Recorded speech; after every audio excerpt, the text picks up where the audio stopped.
인생 가운데 놀라운 역전을 경험했던 기적의 사람들이 있습니다. 누군가는 스쳐 지나가기도 했는데 누군가는 예수님의 만남이 기적의 순간이 되어지기도 했습니다. 그 기적의 순간을 만들어냈던 사람, 예수님의 만남이 인생이 바뀌게 되어지고 그 인생의 놀라운 전환점을 맞이하게 되어진 그 사람들의 공통점이 한 가지가 있습니다. 그것이 무엇이냐면 그들 안에는 문제가 있었다는 겁니다. 어떻게 보면 문제가 없던 사람은 예수님을 구경하듯이 만났습니다. 예수님이 유명하다고 하니까, 예수님이 많은 능력을 행사한다고 하니까 구경 삼아서 그렇게 무리로서 예수님 주변을 맴돌았습니다. 근데 그 안에 문제가 있고, 그리고 그 문제가 내가 어찌할 수 없는 문제여서 내 노력과 수고로는 결코 그 문제를 해결할 길이 없다 보니 절박함 가운데 있었던 그 사람들은 예수님의 만남이 결코 가볍지 않았습니다. 단순히 예수님을 구경하고자 찾아간 것이 아닙니다.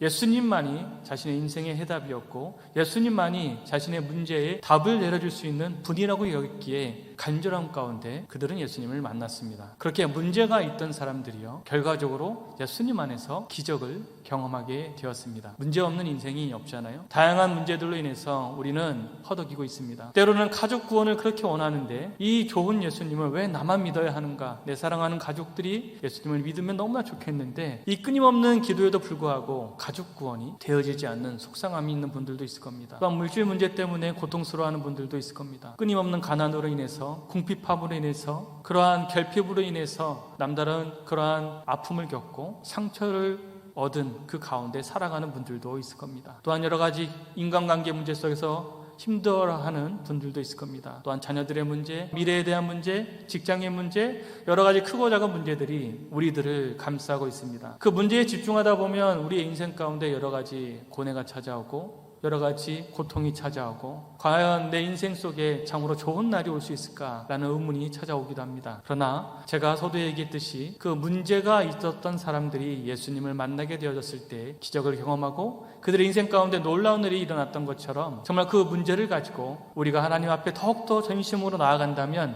문제의 깊이만큼이요 하나님을 깊게 경험합니다. 우리가 경험적으로 느끼는 것은요, 문제가 크면 클수록 하나님을 깊게 경험해요. 구약 성서에 보게 되어지면 가장 큰 문제를 겪었던 사람이 욥이잖아요. 그리고 욥만큼 하나님을 깊게 경험한 사람도 없었습니다. 마찬가지로 우리 인생에 남들과는 다른 남다른 문제가 있다. 이러한 문제가 왜 있어야 되는가 의문이 들고 뭔가 이해가 안 될 때 그렇게 생각하시면 됩니다. 분명 그 문제를 통해서 나는 그 누가 보지 못했던, 알지 못했던 하나님을 깊게 진하게 만나게 되실 겁니다. 그런 기대감을 가지고 문제가 변하여 기적이 될 것이다, 그러한 믿음으로 나아가는 우리 모두가 되어지기를 소망합니다. 오늘 본문을 보니까 이 회당장 야이로가 바로 그러했습니다. 그는 회당장이었거든요. 그 당시에는 회당이라는 것이 있었습니다. 지금의 예배당하고 동일한 개념입니다. 그래서 회당에서 예배가 드려졌습니다. 또한 회당에서 하나님의 말씀 따라서 재판이 이루어지는 곳이기도 했습니다. 그래서 회당장은 예배를 인도하고 하나님의 말씀, 그 당시에는 두루마리로 되어 있었잖아요. 그 말씀 두루마리를 관리하고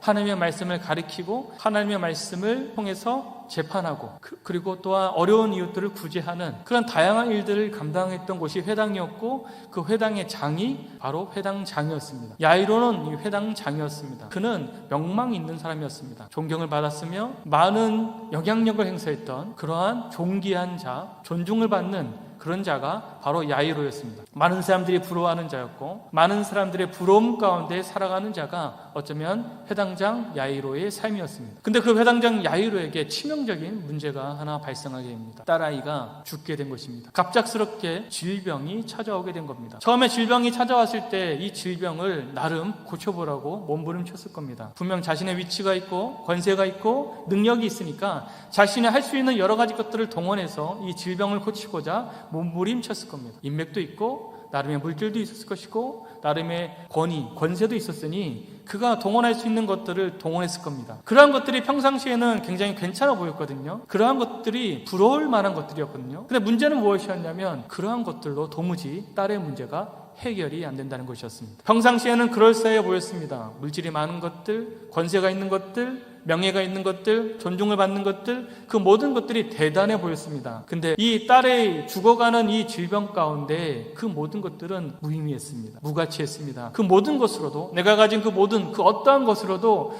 딸의 질병 앞에서는 무기력을 느낄 수밖에 없었습니다. 아무리 애쓰고 노력해도 딸 아이의 병을 고치고자 몸부림쳐도 딸 아이의 병이 차도가 있는 것이 아니라 점점 죽어가고 있었습니다. 이제 정말 더 이상 손쓸 방법이 없구나. 딸 아이가 죽는 것을 규정사실화하고 이제 체념하고 딸 아이가 없다라고 생각하고 살아가야 되나, 그런 포기의 마음들이 밀려왔습니다. 그런 상황 가운데 그가 중대한 결정을 내리게 됩니다. 바로 22절, 23절 말씀인데요. 당시 예수님이 대중들에게는 인기 스타였거든요. 대중들은 예수님을 좋아했습니다. 그러나 당시 종교 지도자들, 바리새인, 서기관, 제사장, 이런 회당장 같은 종교 지도자들에게 예수님은 적대적인 관계였습니다. 예수님의 행보는 그들의 상식과 그들의 관점과 그들의 기준, 그들의 오래된 전통으로는 도저히 받아들일 수 없었습니다. 그들은 나름의 율법을 수호하고 하나님의 말씀을 수호하는, 하나님의 말씀을 지도하는 자들이었기 때문에 그들은 오랜 전통에 따라서 질서정연하게 하나님의 말씀을 가르치고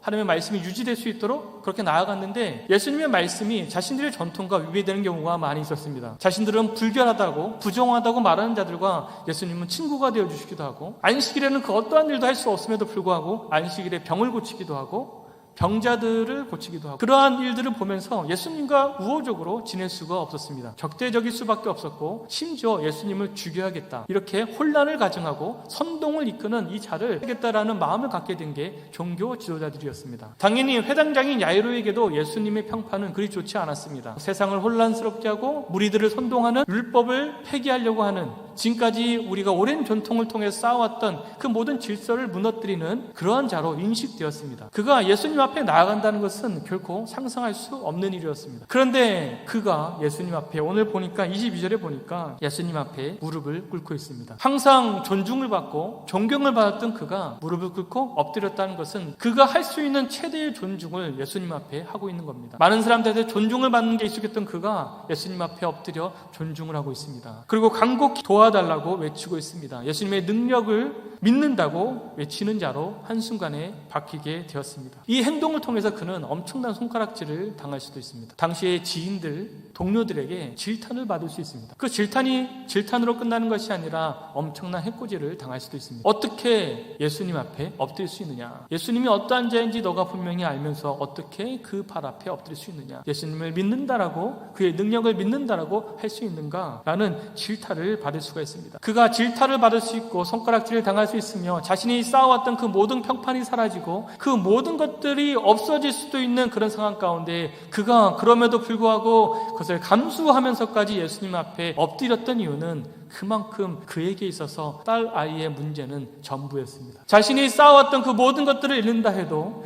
자신이 가지고 있던 그 모든 자존심을 내팽겨쳐진다 할지언정 이 문제만큼은 해결하고 싶었습니다. 딸 아이의 문제가 너무 절박했기 때문에, 딸 아이를 고치고자 하는 그 간절함 때문에 그는 그 모든 것들을 포기하고 그 모든 손가락질을 감내하면서까지 예수님의 발 앞에 엎드렸습니다. 그의 문제가 너무나도 컸기 때문에 그는 완전히 다른 사람으로 바뀌어버렸습니다. 기존의 자신이었다면 결코 예수님 앞에 엎드릴 수가 없습니다. 기존에 자신이 가졌던 상식과 고정관념을 가진다면 결코 예수님의 발 앞에 엎드릴 수가 없습니다. 근데 그의 인생 가운데 자신이 어찌할 수 없는, 어떻게 해보려고 했지만 도저히 바뀌지 않는 그런 상황에 맞닥뜨리게 되니까 그가 완전히 새로운 사람으로 바뀌게 되었습니다. 그의 인생 전체를 흔들어버리는 문제 앞에서 그는 완전히 새로운 인생으로 바뀌게 되었습니다. 그 이전에는 상상할 수 없었던 이 야이로가 완전히 새로운 인생으로 바뀌게 되었습니다. 예수님의 발 앞에 엎드려 간청하는 자로 완전히 새롭게 되었습니다. 그의 문제가 그 인생의 전반을 흔들어 버린 겁니다. 때때로 하나님께서요, 우리 인생 가운데 인생 전반을 흔드는 문제를 허락하실 때가 있습니다. 우리가요 굉장히 교만하고 악하기 때문에 잘 안 바뀝니다. 하나님은 우리 인생 가운데 놀라운 미래를 써 내려가길 원하시거든요. 놀라운 미래가 주어지려면 오늘이 바뀌어야 되잖아요. 근데 많은 사람들은 어제같이 오늘을 삽니다. 특별한 경우가 아닌 이상 어제같이 오늘을 살기 때문에 미래도 오늘과 똑같을 겁니다. 하나님이 우리에게 주시고자 하는 미래는 너무나 찬란하고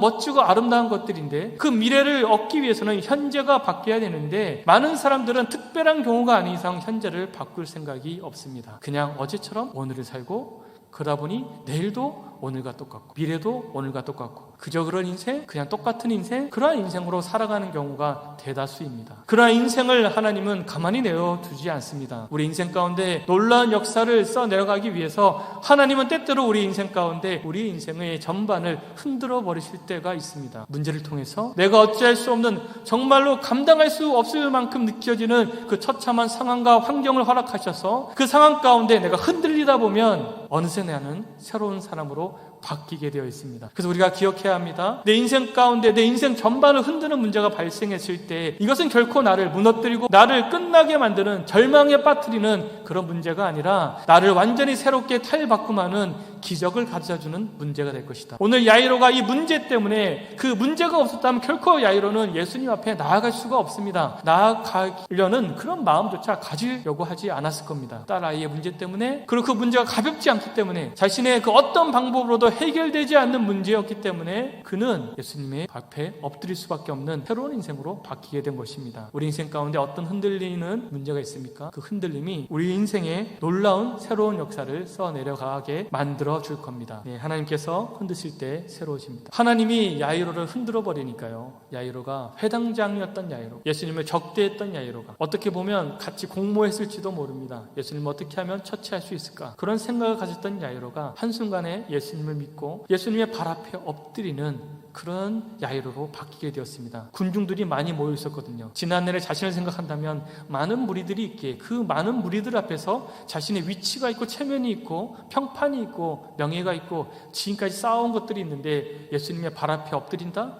거의 할 수 없는 행동이었거든요. 그럼에도 불구하고 하나님이 흔들어 버리시니까, 그의 문제로 인해서 하나님이 흔드시니까 그가 발 아래 엎드리게 된 것입니다. 그리고 너무나 감사한 것은 그 요청에 예수님께서는요, 함께 집으로 가자라고 흔쾌히 승낙해 주십니다. 근데 예수님이 함께 집으로 가는 여정 가운데 문제가 발생하게 됩니다. 그게 24절 말씀인데요, 회당장 야이로가 예수님의 발 앞에 엎드렸을 때 얼마나 떨렸을까라는 생각을 하게 됩니다. 당시 예수님 또한 종교 지도자들과 우호적인 관계가 아니었습니다. 바리새인들이나 서기관들이나 제사장들 앞에서 그들을 꾸짖으시고 그들을 쫓아내시는 경우들도 있었거든요. 그러니 회당장인 자신을 예수님이 쫓아낼 수도 있습니다. 자신의 모든 것들을 벗어던지고 자존심도 벗어던지고 그렇게 예수님의 발 앞에 엎드렸지만 나는 너와 상관이 없다, 너는 저리 가라고 거절당할 수도 있습니다. 그럼에도 불구하고 그 모든 것들을 감내하고 그가 엎드렸으니 얼마나 두근두근하고 떨렸을까요? 근데 예수님께서는요, 그 간청을 승낙해 주셨습니다. 그리고 예수님께서는요, 그가 얼마나 절박한지를 아셨기에 오늘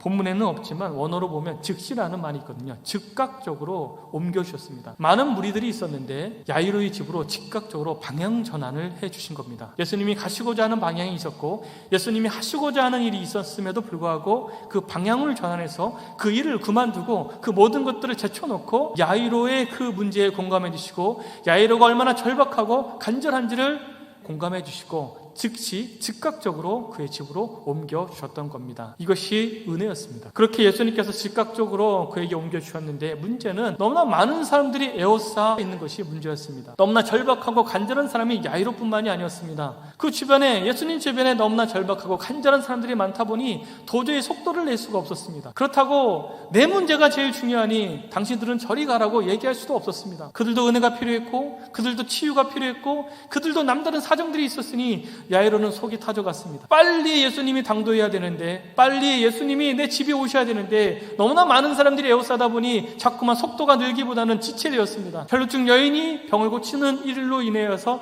더욱더 지체가 되고 그런 여러 가지 일들이 일어나다 보니 도저히 빠르게 집으로 갈 수가 없었습니다. 걱정스러운 마음이 밀려왔습니다. 자기는 그 누구보다도 딸의 상태를 너무나 잘 알고 있었습니다. 지금 빨리 가야 되는데, 딸이 이러다가 정말 죽을 수도 있는데, 그런 일이 일어나서는 안 되는데 내가 모든 것들을 던지고 모든 자존심을 내팽개치고 예수님 앞에 엎드려서 예수님의 승낙을 받았고, 지금 이렇게 예수님이 나와 한 걸음 한 걸음 옮겨주고 있는데, 부푼 기대, 부푼 희망을 가지고 나아가고 있는데 더 속도를 내야 되는데 혹시라도 안 좋은 소식이 들리면 어떨까? 이러다가 혹시라도 딸에게 안 좋은 일이 일어나면 어떨까? 그런 불안감과 동시에 희망 섞인 그러한 마음을 가지고 그가 한 걸음 한 걸음 옮기게 되었는데, 너무나 안타까운 소식이 그에게 들려지게 됩니다.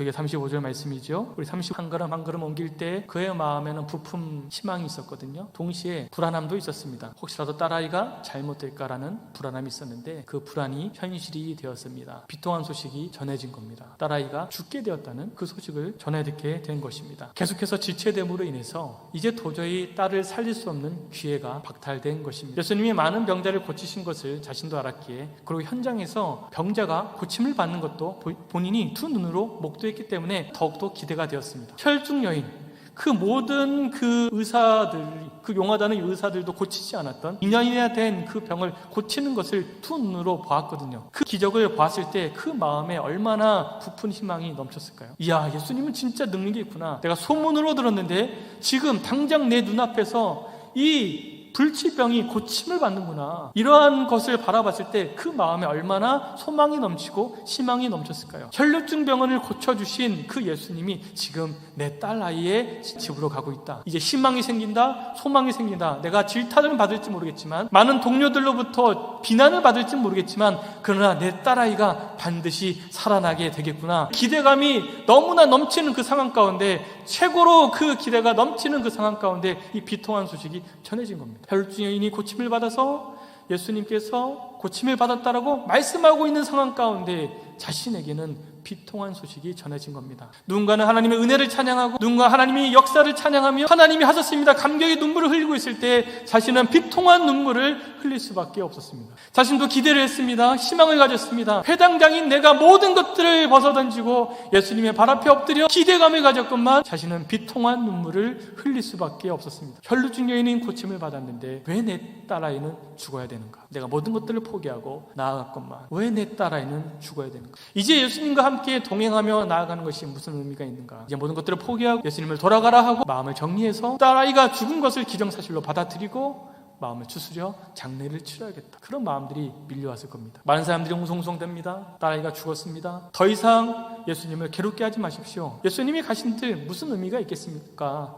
살아있을 때 병을 고칠 수 있는 것이지 죽은 자를 살기까지 하시겠습니까? 예수님이 오신다 해도 그 어떤 변화는 없을 겁니다. 예수님이 찾아온다 해도 그 어떤 역사는 없을 것이니 더 이상 예수님을 괴롭게 하지 말고 장례 치를 준비를 하십시오. 집으로 혼자 돌아오십시오. 이러한 여러 가지 소리들이 밀려옵니다. 바로 그러한 소리들이 그의 마음 가운데 밀려왔을 때, 그의 귓가에 들려왔을 때 예수님께서 이렇게 말씀합니다. 그게 36절 말씀인데요. 예수님도 딸 아이가 이미 죽었다는 것을 너무나 잘 알고 있습니다. 그리고 주변에 많은 사람들이 지금 무엇라고 얘기하는지를 잘 알고 있습니다. 분명히 똑똑히 들었습니다. 듣지 않은 것이 아닙니다. 그 상황을 모르고 계신 것이 아닙니다. 그런데 예수님이 이렇게 말씀하는 겁니다. 두려워하지 말고 믿기만 하라 라고 말씀해 주었습니다. 지금 야이로의 입장에서 지금 내게 처해진 상황만 바라본다면 두려움이 당연히 생길 수밖에 없습니다. 아니, 두려움이 아니라 절망감이 생길 수밖에 없습니다. 딸 아이가 죽었습니다. 근데 어떻게 두려워하지 말고 뭘 믿으라는 얘기입니까? 죽은 사람이 살아난다는 것을, 이런 말도 안 되는 것을 믿으라는 얘기입니까? 그런 생각이 밀려오지 않았을까요? 딸 아이가 죽었다라는 것을 듣기 전에는 그의 마음 가운데 예수님과 한 걸음 한 걸음 옮기면서 희망이 생겼거든요. 점점 집에 다다를수록 희망이 넘쳤거든요. 근데 그 딸아이가 죽었다라는 그 소식을 듣게 된 이후에 집에 점점 다다를수록 그는 더욱더 큰 두려움이 생겼습니다. 예수님과 함께하는 것이 그렇게 유쾌하지가 않았습니다. 예수님이 온들 무엇을 할 수 있는가? 죽은 아이를 위해 좋은 장례를 치러주시는 것일까? 도대체 뭘 두려워하지 말고 믿기만 하라고 말씀하신 것일까? 그렇게 예수님과 동행하며 한 걸음 한 걸음 옮겼지만 그의 마음속에는 그리 부푼 기대감이 크진 않았거든요. 그렇지만 예수님께서는 그럴 때 그에게 이렇게 얘기하셨잖아요. 두려워하지 말고 믿기만 하라. 오늘 이 본문 두려워하지 말고 믿기만 하라가 현재형으로 되어 있거든요. 이 얘기는 무엇이냐면 계속해서 반복해서 이 말씀을 해주었다는 것을 말씀해 줍니다. 야이로가 스스로 그렇게 두려움이 엄습하잖아요. 가까워질수록, 집에 가까워질수록 많은 이들이 웅성웅성거릴 거 아니에요. 딸아이가 죽었다, 회당장에 딸아이가 죽었다, 이러한 소리들이 밀려오고, 그러한 소리들 가운데서도 끊임없이 그런 두려움이 밀려오지만, 그런 부정적인 생각들이 밀려오지만 그 생각을 떨쳐버리고 두려워하지 말라, 믿기만 하라, 이렇게 반복적으로 그가 계속 되뇌었던 것입니다. 이 모습이 바로 지금 우리의 모습이 아닌가라는 생각을 하게 되어집니다. 이 야이로의 모습이 바로 우리의 모습인 경우가 많이 있습니다. 남다른 여러 가지 다양한 이유들로 인해서 우리가 하나님을 만나게 되었습니다. 어떻게 보면 이 야이로처럼 인생 전반을 흔드는 문제가 내 삶 가운데 주어짐으로 인해서 내가 도저히 옛날 같았으면 예수님을 만날 수도 없고 예수님을 인정할 수도 없고 내가 교회를 다닐 수도 없는 나이인데 정말로 기적적으로 그 문제 때문에 예수님을 만나게 되어지고 교회를 나가게 돼서 하나님을 만나게 되는 경우들도 있습니다. 이런 흔들리는 문제로 인해서 예수님을 만나게 되었는데, 그렇게 예수님을 만나게 되었을 때 예수님이 주시는 말씀을 통해서 우리 안에 부푼 기대감이 넘쳤을 겁니다. 우리 인생도 바뀔 수 있구나. 내가 지금까지는 이렇게 살아왔는데 이제 내 인생이 바뀔 수 있겠구나. 내 인생도 이 성경의 인물들처럼 놀라운 기적을 경험하는 그런 인생이 되지 않을까라는 기대감도 막 밀려온단 말이에요. 근데 그런 와중에 예기치 않은 일이 발생할 경우에 우리의 마음 가운데 어려움이 생깁니다. 야이로처럼 정말 예수님과 동행하며 한순간이었지만 기쁨을 느끼며 희망을 느끼며, 그리고 주변에 혈루증 여인이 고침을 받는 것을 내 눈으로 목도하면서 내 인생에도 이런 기적이 일어날 수 있겠구나, 희망이 더욱더 부푸는, 그게 우리 인생이잖아요. 우리의 신앙생활이잖아요. 내 주변 사람들 가운데 하나님이 이렇게 역사했습니다, 하나님이 이런 기적을 행사하셨습니다, 이런 것들을 듣게 되어지면 이제 내 차례겠구나, 내 인생에도 이런 놀라운 일이 일어날 수 있겠구나, 이런 기대감이 막 밀려오잖아요. 신앙생활 하다 보면 나도 예배하며 기도하며 남다르게 물질들을 드리기도 하고 시간을 쏟기도 하고 헌신도 하고 봉사도 하면서 이러한 일들을 통해서 하나님이 내 인생 속에 놀라운 일들을 행사해 주겠구나,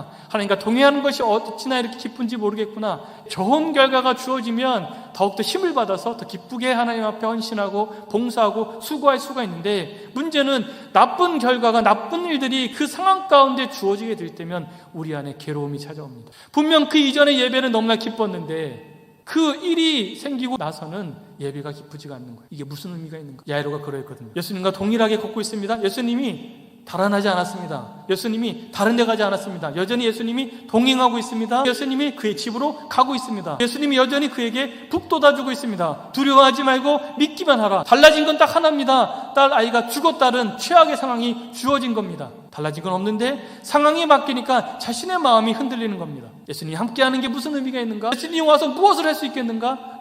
내 아이는 죽었는데 나에게 어떤 더 큰 희망이 있고 소망이 있겠는가? 내 인생 어떻게 살아야 될까? 왜 살아야 될까? 이런 마음들이 밀려온단 말이에요. 여기도 마찬가지란 말이에요. 나쁜 일들이 생길 때, 내가 원하지 않았던 일들이 생길 때, 그때 기억하셔야 돼요. 야이로의 뒷이야기가 어떻게 되었습니까? 성경의 뒷이야기가 어떻게 되었습니까? 놀라운 역사가 그에게 주어지잖아요. 그렇다고 한다면 우리의 뒷이야기는 어떻게 될까요? 지금 우리가 야이로의 지금 현 상황과 그 상황과 똑같을지 모릅니다. 내 미래가 두렵지요? 내 상황이 결코 바뀌지 않을 것 같지요? 내 이 문제가 결코 해결될 것 같지 않지요? 가족 구원 절대 안 될 것 같죠? 물질에서 끝까지 나는 허덕일 것 같죠? 인간관계 문제 풀리지 않을 것 같죠? 내 자녀들이 결코 그들의 미래가 좋지 않을 것 같죠? 여러 가지 내 인생 속에 그러한 여러 가지 상황과 환경들로 인해서 오늘 예배하면서도 기쁘게 예배하지 못하게 만들고, 내가 헌금하고 헌신하고 봉사하면서도 나를 기쁘게 하지 못하는 그 반복되는 문제 때문에 내 인생에 자꾸만 기쁘게 예배하지 못하는 그러한 일들이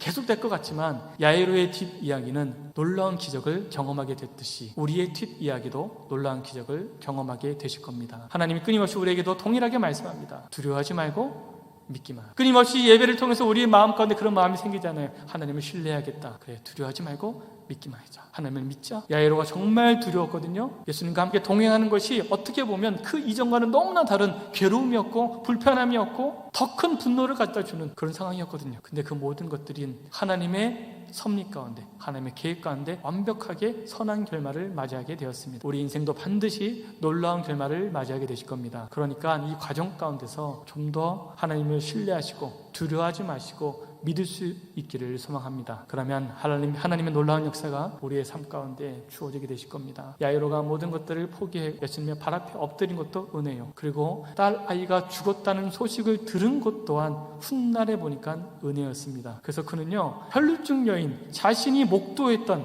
이런 대단한 간증이 있네 라고 생각했던 그 간증을 완전히 뛰어넘는, 죽은 자가 살아나는 간증이 주인공이 되었다고. 지금 많은 간증의 이야기를 들으면 속상하시잖아요. 하나님은 그 사람한테는 이렇게 간증거리를 차고 넘쳐나게 해주시는데 왜 내 인생에는 그 작은 간증거리 하나 없는가? 라고 생각이 드시죠? 분명한 사실은 그 간증을 뛰어넘는, 내가 귀로 들었던 그 간증, 내가 귀로 들었던 하나님의 역사를 뛰어넘는 하나님의 역사가 역사가 내 인생 가운데 펼쳐지게 되실 겁니다. 내 인생 가운데 내가 바로 그 주인공이 되실 겁니다. 야이로는 혈중여인 불치병이 고침을 받는 것을 뛰어넘는 죽은 내 딸이 살아난 놀라운 기적을 경험하게 됐습니다. 마찬가지로 우리들의 뒷이야기는 이 야이로의 뒷이야기와 비교할 수 없는 이야기가 써내려져 갈 겁니다. 그러니까 오늘 절망하지 마세요. 절망할 이유가 없습니다. 포기할 이유가 전혀 없습니다. 하나님이 여전히 함께하고 계시잖아요. 하나님이 나를 버리셨다면 포기해야죠. 하나님이 방향 전환을 했다면 포기해야죠. 근데 하나님이 여전히 방향 전환하지 않았습니다. 하나님이 여전히 나와 함께하고 계십니다. 하나님이 여전히 두려워하지 말고 믿기만 하라고 말씀해 주고 있잖아요. 바뀐 건 내 상황, 바뀐 건 내 마음뿐입니다. 그렇다고 한다면 내 마음을 돈독히 하시고 다시금 세우십시오. 예배를 통해서 마음을 굳건히 하시고 상황을 바라보지 마시고 하나님을 바라보십시오. 그리고 두려워하지 말고 믿기만 하십시오. 그렇게 한 걸음 한 걸음 하루하루 살아가십시오. 그러면 반드시 우리의 뒷이야기, 미래에는 놀라운 역사가 주어지게 될 겁니다. 그런 기대감을 가지고 나아가는 우리 모두 되어지기를 소망합니다.